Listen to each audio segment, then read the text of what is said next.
Drinking in the morning sun, blinking in the morning sun, shaking off the heavy one.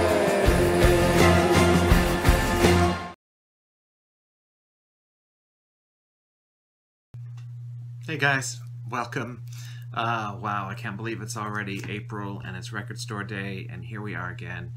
And welcome to 2019 Record Store Day video. So, really was at the crossroads this year. I gotta be honest with you, I almost didn't go. But as it turns out, I caved like I always do. And I've come home with 11 things, which is, you know, considerably less if you've seen my previous Record Store Day videos. Not because the list wasn't good, it's just the prices. Oh my god, the prices had just gotten so crazy. I had to let so much go that I probably would have very much enjoyed having, but you just can't get it all. It's just an expensive day no matter how you do it, unless you just are very, very disciplined, and I'm semi-disciplined this year, I will say. So I did miss out on 4 things. I went to 3 different stores, 4 stores really. One, the line was so long I just gave up. And yeah, so I missed out on 4 things. I missed out on, I'm just going to be up front and tell you, I missed out on the Pink Floyd mono version of Saucerful of Secrets, wiped out. I missed out on the Robert Plant Fate of Nations. Very disappointing on that release. Only 1,000 copies. Unbelievable that they would press 1,000 copies of an album that has been out of print for so long. Very, very disappointing, and really those are the type of things for me that really ruin Record Store Day. I missed out on the Crow soundtrack. Really wanted that. Again, very highly sought after. Definitely did not print enough of those. And I missed out on a 10-inch from Japan. It was a live version of Quiet Life, and I would have really liked to have that. I never saw it. I mean, my stores always post stuff online of things that they get in, and I never even saw what it looks like. So hey, if anybody has spares of those laying around, let me know. We can work out some sort of a deal. But anyway, besides that, I did come home with some really cool things, and I'm going to get right to it and show you. So I'm going to start off with the kind of smaller items, I guess. I didn't get any 10-inch. I didn't get any 7-inch singles. I just don't play them. So I just kind of avoid that for the most part, especially the 7-inch. I just have no interest really in 7-inch singles. Even though there was some cool ones this year, I can't deny it. There's always cool ones, but I know they're just going to sit around and collect dust. So I'm trying to stick to the stuff I know I'm going to play. I hope I've done a good job. And I guess to testimony to that, for those that are fans of my Doctor Who stuff, I let them go. Easy to find. All 4 stores had it. Well, 3 that I went into. I'm sure the 4th one had it too. But they were $40 each. So I just couldn't do it. You know, as much as I would have loved to have added them to my collection, I just could not pay $80 for something I'm probably going to listen to once. So anyway, if you're my Doctor Who people and you're waiting for that, I'm sorry. But some things just have to be sacrificed. So we'll get to the stuff I did buy and stop complaining about money and everything else. But I'll start with the 12-inch singles. There's a little bit of that. I got the 12-inch single from the B-52's Mesopotamia. This was released originally in 1982, and certainly is something nice that is missing from my collection. I'm a fan of early B-52 stuff, not so much their later stuff, but this era. This was produced by David Byrne, by the way, and it's got 5 tracks on it, and the lead track here, Mesopotamia, is a lot of fun. So this is pressed on a marble blue vinyl. This was limited to 3,000 copies, but seemed to be relatively easy to find. So see, that's what I like. I mean, you know, it's limited, but it's not so limited that unless you get up at midnight and stand in a queue or a line for 6, 8, 10 hours, you know you're going to not get it. I don't like that. That's, you know, pet peeves about Record Store Day. Press, you know, a name band, B-52, 3,000 copies feels about right. 1,000 copies for Robert Plant feels very wrong. Anyway, I did go ahead and pick up this Noel Gallagher's High Flying Birds. This is a 12-inch remix, more or less, of some tracks that were on his more recent album, and I think maybe one or two non-album tracks too. Don't know a lot about it. I heard one track. A friend of mine sent it to me, Ross Goodall. Sounded pretty good, and I like the cover. And this is also on kind of a opaque blue vinyl, so quite nice there.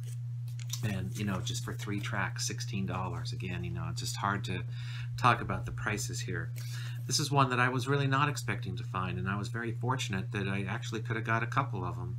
I saw it at 2 of the 3 stores I popped into, and I was surprised because this is a regional release and only 300 copies worldwide, and I know in the UK he's quite popular, so who knows. But I got the John Grant 12-inch remix. It's called Remixes Are Also Magic. Bit of a takeoff from his most recent album, Love is Magic. And this has 4 tracks. Remix of Preppy Boy from the most recent album, Touch and Go, Blancmange remix, Voodoo Doll, Great Tickles Black Pressure from a previous album, remixed by Carter Tootie. So I think this will be fun, and I try to collect everything I can from John Grant, as you know. Big fan. So this one was actually reasonably priced. You get more songs on this than Noel Gallagher, and it was $4 less, so who knows? I can't figure it out. Plus 300 copies, where Noel Gallagher they had tons of. If you want the Noel Gallagher, you should be able to buy it 6 months from now. A couple things. This I'm going to show you 2 things here. I'm so happy to have them. One in particular I really thought I would miss out on. This one I kind of felt safe with because there was 14,000 of these worldwide. This is an interesting release. This is His Majesty's Pop Life, the Purple Mix from Prince, and I really wasn't sure I wanted this because I have 12-inch singles of Pop Life, and I have a lot of music from 12-inch singles and music from around that era of Around the World in a Day. But this is very interesting because this was only released in Japan. It was only 500 copies initially, and it's got some unique mixes on it that you can't find anywhere else of Pop Life in America and Raspberry Beret and Paisley Park. So that's the first LP on 45 RPM. Then the second LP is kind of stuff from previous records. Let's Go Crazy, Special Dance Mix, Little Red Corvette, Dance Mix. There's an album version of 1999. Don't need that. I Would Die For You's got an extended version. I don't think I have that anywhere else. Erotic City, long version, which is such a fun song. I could let that one play for 50 minutes. And When Doves Cry, the album version. So it's very eclectic, and I can see why perhaps it was only released initially on 500 copies, and for a market that maybe wasn't as up-to-date with Prince like Japan. So anyway, very interesting. It is just on black vinyl, but yeah, really cool to have it. So, and it wasn't terribly expensive either for quite a lot of music on this one, so if you want to take a closer look at the track listing there. And then secondly, this is the item I really thought I would not get. That had 14,000 copies, and this is the one that people were talking about. And this is the one that I really got lucky with because this is the first item I went to at Waterloo Records thinking I got to grab one quick, and I was late to get there. I was about an hour and 15 minutes past opening. Did not queue this year at all. And it was gone, and it said sold out on the sticker, so I'm like, well, so be it. I knew it was going to be gone. I went, you know, after touring the store and picking up the rest of my items, I went around the corner back to where I was going to check out, and there was one sitting there. So someone must have restocked it to change their mind while they were checking out, and they popped it back on the shelf. Perfect timing, and I picked up the cassette for Prince. It was meant to be. You guys know what a huge Prince fan I am, and I would have been quite upset not to get this. The Versace Experience, Prelude to Gold, is the title of this. This is interesting because it's called the Versace Experience because it was only released at a fashion show for Versace at the time, right before the Gold Experience album was released, and it was originally only on cassette, so that's why they've decided to just keep it the way it was, which I like. Glad they didn't put this on vinyl. And it, you know, it's probably some stuff I'm familiar with perhaps, but I don't know exactly what's all on this. But I like the idea of it, that they kept it original to the way it was meant to be.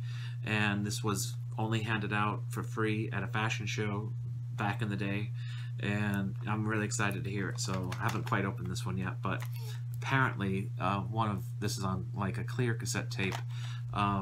Prince, his estate decided to put a purple cassette out, but only at one store, and that was the record store that Prince liked to shop at in Minneapolis. So if you live in Minneapolis and you got a purple one, good for you, but that would be very hard to get for anybody outside of Minneapolis. So anyway, don't sell them online, keep them, because you know, it's wonderful to have, and I feel blessed to have this one, let alone the purple one. You know, I don't really care too much, but I'm very fortunate to have that.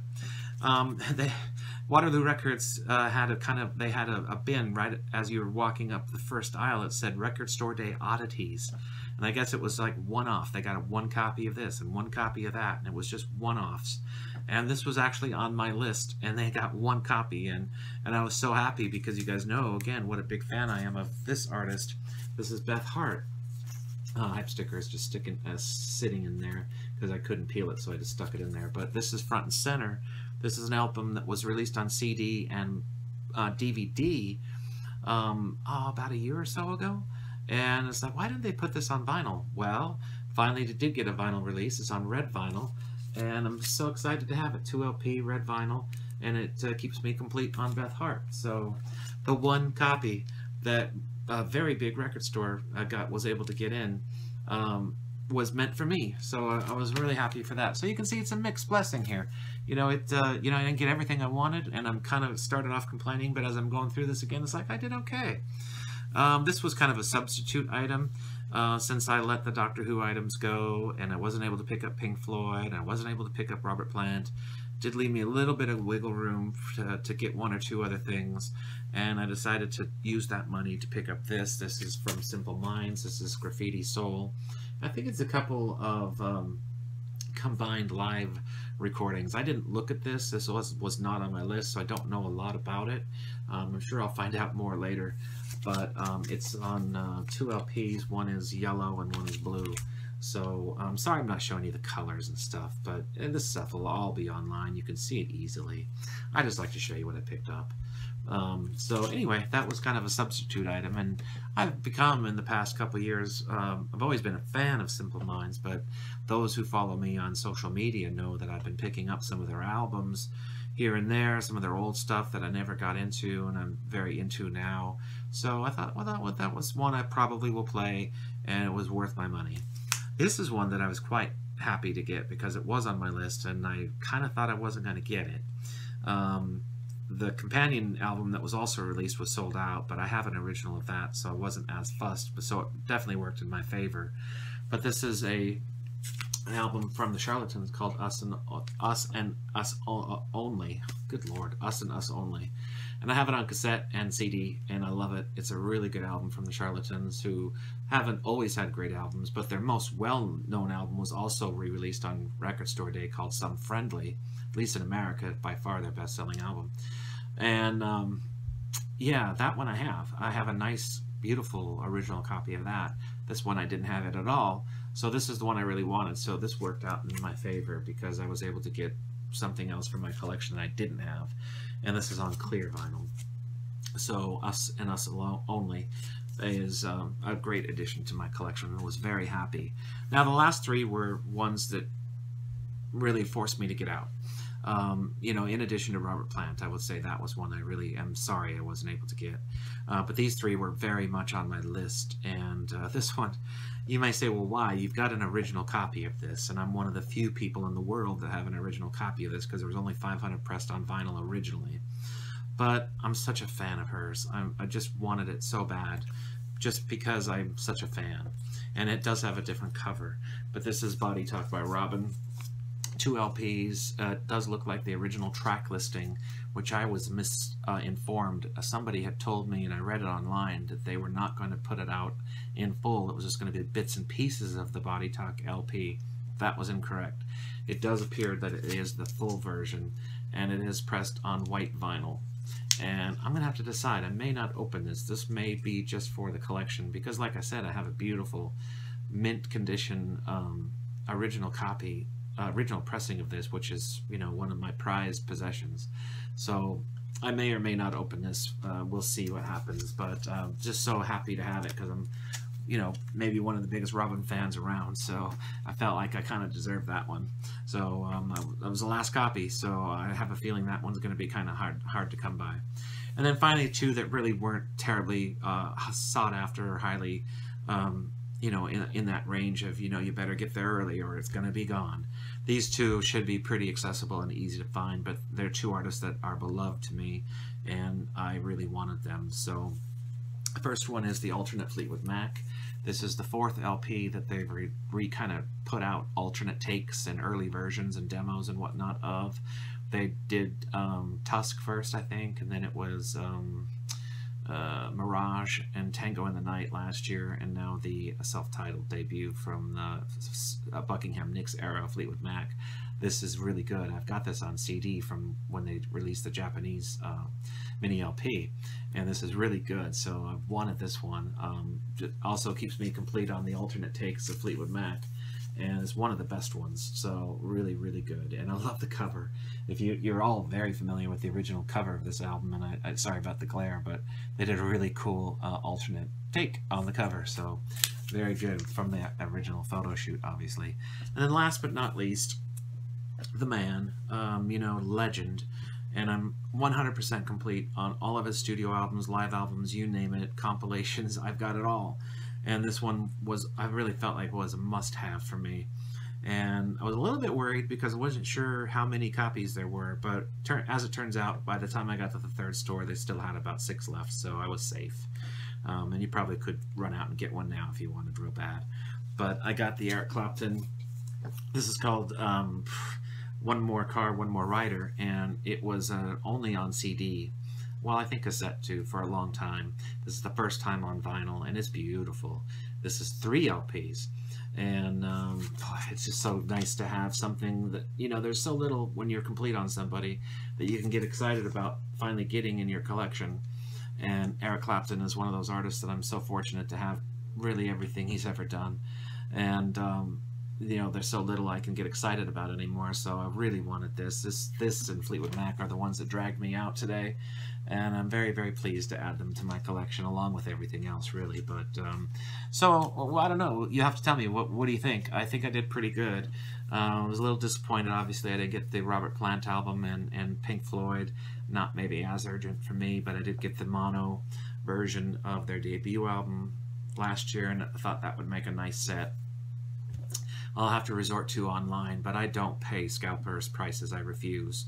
If I can get one reasonably priced, if it sold for $30, if I can get one for $40, I don't mind helping a seller out, saying, hey, you know, you put in the legwork, you slept overnight, you got a copy, I didn't.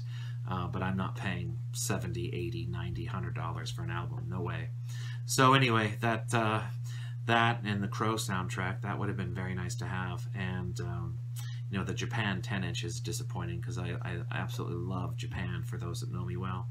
So anyway, overall pretty successful record store day. No swag bags this year. I didn't get up early enough to get any of the cool swag, but I did get some cool stuff, and I hope you guys enjoy looking at it with me. And I'll make a conscious effort to try to do better on videos. I know it's been very lean so far this year, as I've warned you that it could probably be. But I'll try to pick up the pace a little bit. It's been pretty bad. So anyway, it's good to talk to you, and I hope you enjoyed looking at these things. And happy Record Store Day. Hope everyone had a great time.